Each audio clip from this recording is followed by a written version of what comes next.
Hello నమస్తే. Welcome to YS TV Telugu. Please subscribe the channel. ఇక విషయానికొస్తే యావత్ దేశం మొత్తం ఎప్పుడెప్పుడా అని ఎదురు చూస్తున్నటువంటి బడ్జెట్ను కేంద్రం ఈరోజు పార్లమెంట్లో ప్రవేశపెట్టింది. ఈరోజు ఉదయం 11 గంటలకు central finance minister Nirmala Sitharaman గారు బడ్జెట్కు సంబంధించినటువంటి వివరాలను వెల్లడించడం జరిగింది. ఈ బడ్జెట్ ప్రవేశపెట్టడంతో నిర్మలా సీతారామన్ గారు రికార్డు సృష్టించడం జరిగింది. గతంలో మొరార్జీ దేశాయి గారి పేరు మీద ఉన్నటువంటి రికార్డును నిర్మలా సీతారామన్ గారు అధిగమించారు.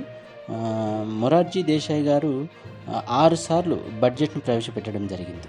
సో ఈ రోజుతో 7 సార్లు బడ్జెట్ను ప్రవేశపెట్టి ఆ రికార్డును నిర్మలా సీతారామన్ గారు అధిగమించడం జరిగింది.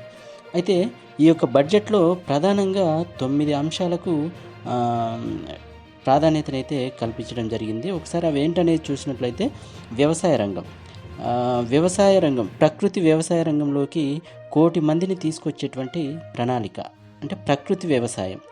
అదేవిధంగా ఉపాధి కల్పన, నైపుణ్యాభివృద్ధి వచ్చేటువంటి ఈ 5 ఏళ్లలో 20 లక్షల మంది యువతకు నైపుణ్యాల శిక్షణ ఇవ్వటం, దాంతోపాటు ఉపాధి కూడా కల్పించే వాటికి కూడా ప్రాధాన్యతను ఇవ్వడం జరిగింది. అదేవిధంగా సామాజిక న్యాయం, ఇక్కడ మహిళలు, బాలికలు ఆర్థికంగా సామాజికంగాను ఎదగటానికి కూడా ప్రాధాన్యతను ఇవ్వడం జరిగింది. అదేవిధంగా పట్టణాభివృద్ధి, ఇంధన భద్రత, మౌలిక సదుపాయాల కల్పన, పరిశోధన, ఆవిష్కరణలు, తయారీ రంగం మరియు సేవలు, తర్వాతి తరము సంస్కరణలు వంటి ఇట్లాంటి అంశాలకు ఎక్కువగా ప్రాధాన్యతనైతే ఈ బడ్జెట్లో ఇవ్వడం జరిగింది. ఇక రాష్ట్రాల విషయానికి వస్తే తెలంగాణకు పెద్దగా నిధులైతే కేటాయించడం అయితే జరగలేదు. ఇక్కడ మరో విషయం ఏంటి అని అంటే, కేంద్రంలో మోదీ ప్రభుత్వం ఏర్పాటు చేయడంలో టీడీపీ, జేడీయూ కీలక పాత్ర పోషించినటువంటి విషయం అయితే మనందరికీ కూడా తెలిసిందే. బీహార్ రాష్ట్ర ప్రత్యేక హోదా ఇవ్వాలని చెప్పేసి ఒక డిమాండ్ అయితే ఉన్నప్పటికీ ఇక్కడ ఏపీ రాష్ట్రానికి, ఈ 2 రాష్ట్రాలకు బడ్జెట్లో అయితే ప్రాధాన్యత ఇవ్వటం జరిగింది. ఎక్కువగా నిధులు కూడా కేటాయించడం జరిగింది. ఆంధ్రప్రదేశ్ రాష్ట్రానికి అమరావతి అభివృద్ధి కోసం అని చెప్పేసి 15,000 కోట్లను కేటాయించడం జరిగింది. ఇక కొత్త పన్ను విధానాన్ని తీసుకొచ్చినటువంటి కేంద్రం, తద్వారా పన్ను చెల్లింపుదారులకు బెనిఫిట్ అయితే ఉంటుందని చెప్పడం జరిగింది. అదేవిధంగా ముఖ్యంగా విద్యార్థులకు, నిరుద్యోగులకు, గ్రామీణాభివృద్ధి, మౌలిక సదుపాయాలకు ఈ యొక్క బడ్జెట్లో అయితే పెద్దపీట వేసినట్టయితే కనబడుతూ ఉంది. ఇక పన్ను విషయానికి వస్తే కొత్త పన్ను విధానంలో స్వల్ప ఊరట కలిగించింది.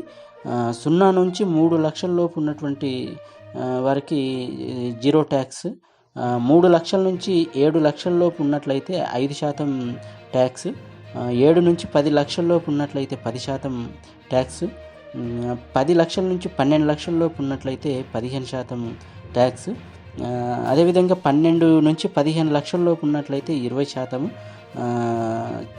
15 లక్షలకు పైగా ఉన్నట్లయితే 30% అయితే ట్యాక్స్ అనేది విధించడం జరుగుతుంది. అదేవిధంగా ఇక్కడ ముద్రా రుణాలకు సంబంధించి కూడా ముద్రా రుణాలు చిన్న చిన్న వ్యాపారస్తులకు కానీ, లేకపోతే స్వయం ఉపాధి యూనిట్లు ఏర్పాటు చేసుకొని స్వయం ఉపాధి పొందేందుకు యువతకు కానీ, వ్యాపారులకు కానీ ముద్రా రుణాలు అనేది ఇవ్వటం జరిగింది. గతంలో ఈ యొక్క ముద్రా రుణాలు 10 లక్షల వరకు ఇవ్వటం జరిగింది. ఇప్పుడు ఆ యొక్క ముద్రా రుణాలు 10 లక్షల నుంచి 20 లక్షలకు పెంచారు. దీంతో ఎవరైనా కూడా స్వయం ఉపాధి యూనిట్లు ఏర్పాటు చేసుకోవడానికి కానీ, వ్యాపారంలో నిలదొక్కుకోవడానికి, వ్యాపారంలో రాణించడానికి బ్యాంకుల నుంచి ముద్రా రుణాలు పొందేందుకు మంచి అవకాశము. అది ఇప్పుడు ఈ యొక్క బడ్జెట్లో 10 నుంచి 20 లక్షల వరకు పెంచడం జరిగింది. అదేవిధంగా దేశీయ విద్యా సంస్థల్లో కూడా ఉన్నత విద్యను అభ్యసించడం కోసం 10 లక్షల రుణ సదుపాయం కూడా ఇవ్వడం జరుగుతుంది. ముఖ్యంగా ఇక్కడ బంగారం, వెండి వీటి మీద కస్టమ్ డ్యూటీ అయితే తగ్గించారు. దీంతో బంగారం ధరలు కూడా తగ్గే అవకాశం అయితే ఉంది. దీంతో బంగారం ప్రియులకైతే ఒక మంచి గుడ్ న్యూస్ అయితే చెప్పడం జరిగింది.